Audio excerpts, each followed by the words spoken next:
I never thought the person I shared a bed with could betray me like this. But here I am, typing this with shaky hands, running on 3 hours of sleep and a cocktail of rage, heartbreak, and a hint of satisfaction that I'm not proud of, but I don't regret it either. It all started when my Aunt Carmina passed away. We weren't especially close, but I was her only niece. She never married, had no kids, and lived a quiet life in a big old house filled with antique furniture and half-finished embroidery projects. When the lawyer called me, I assumed she might have left me a few keepsakes, maybe something sentimental. I never imagined she'd leave me everything. I went to the reading of the will alone. My husband, Joel, said he had an urgent client meeting. That should have been a red flag. He's never been able to clearly explain what he actually does for work. The lawyer handed me a thick folder and calmly informed me that my aunt had left me her house, her savings, her investment accounts, and even her little collection of vintage jewelry. It was more than generous. It was life-changing. I walked out of that office numb. I wasn't thinking about the money. I was thinking about how this woman, who seemed so distant when she was alive, had quietly chosen me to carry on her legacy. I felt honored. I felt overwhelmed.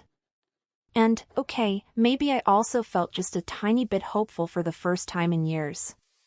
Joel and I had been strained. Constant arguments about finances, no real intimacy, and every time I asked about his work, he got defensive.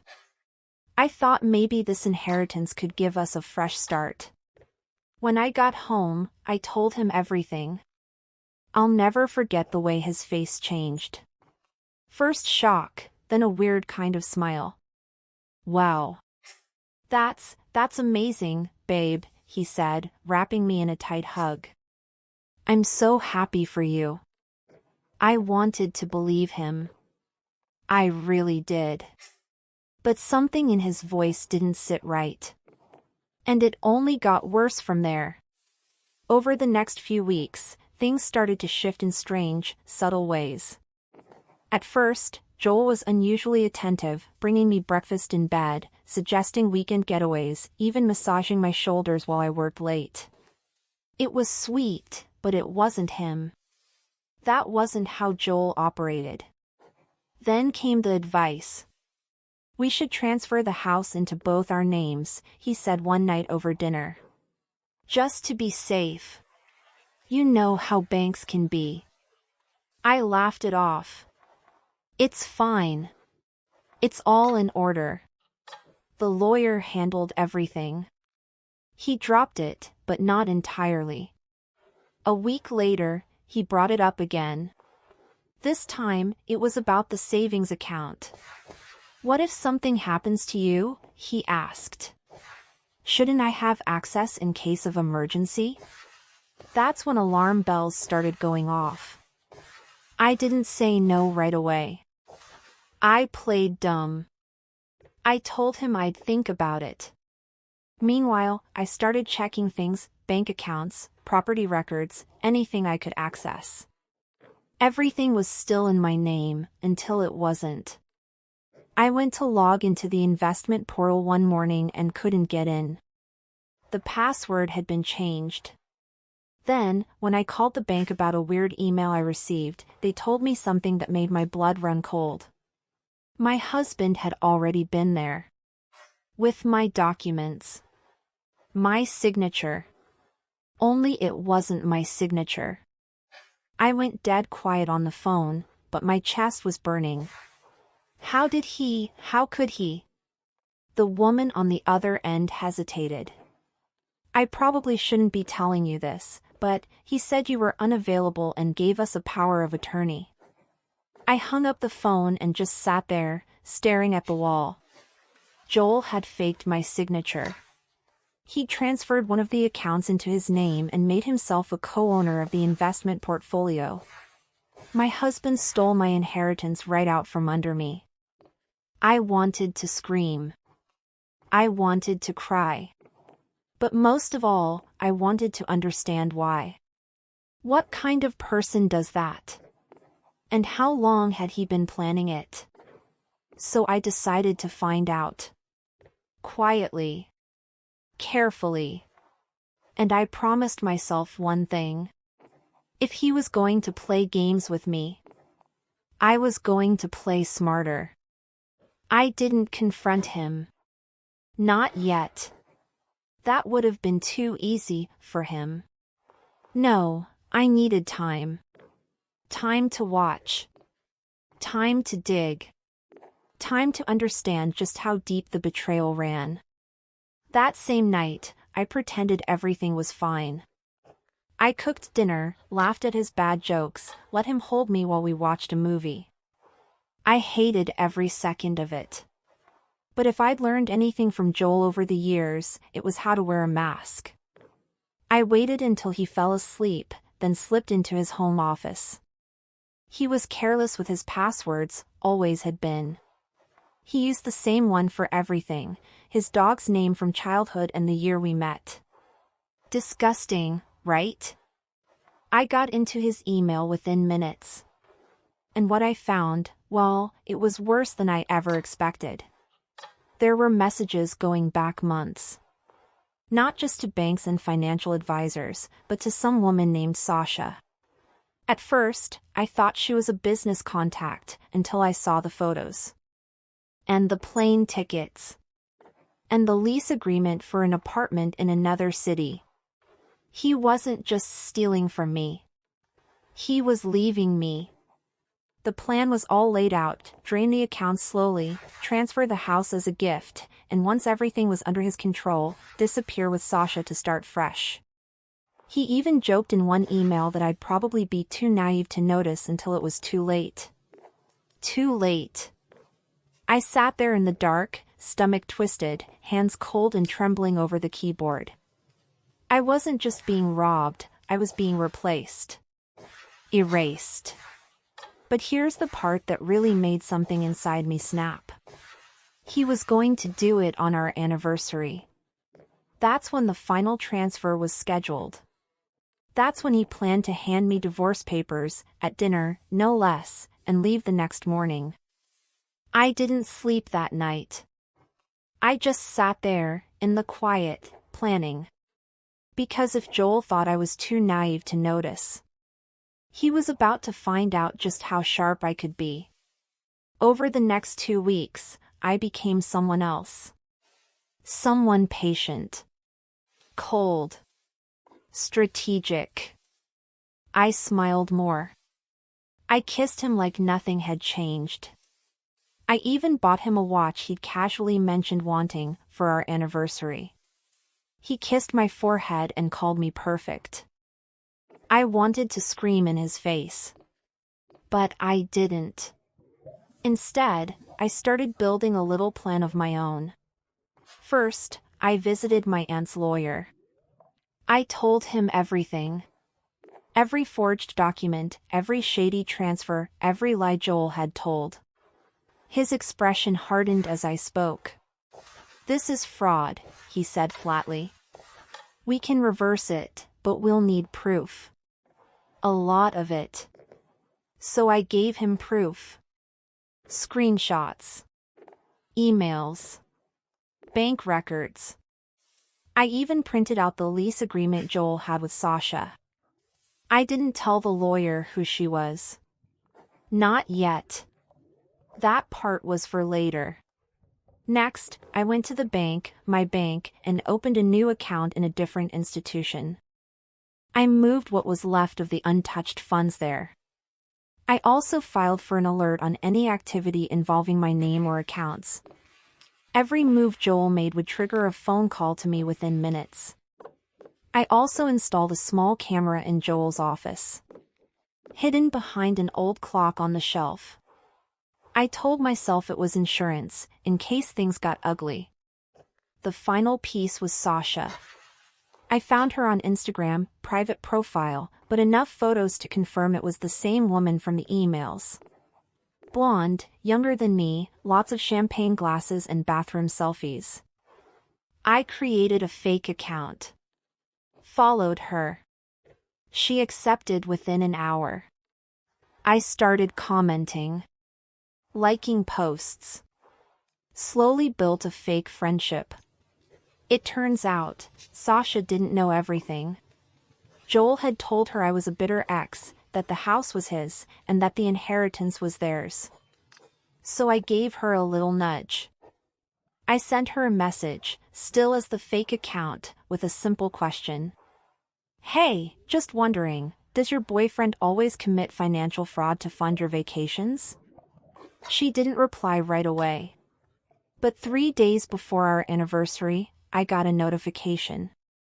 Sasha had followed me. On my real account. And that's when I knew. She finally knew who I was. The day before our anniversary, Joel was all smiles. He brought home flowers, made reservations at a ridiculously expensive restaurant, and even offered to take care of the bill himself. I could barely look at him. Every gesture felt like a performance, because it was. He wasn't being romantic. He was tying a bow on the final act of his con.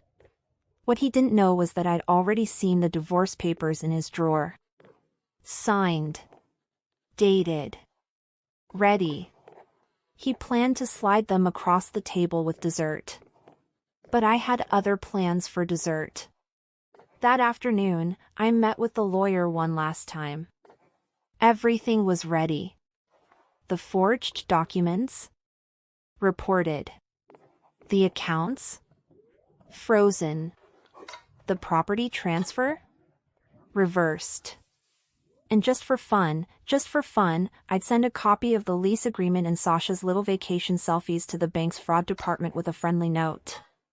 You might want to look into how your client obtained these funds. But the best part? I had already filed for divorce. That morning.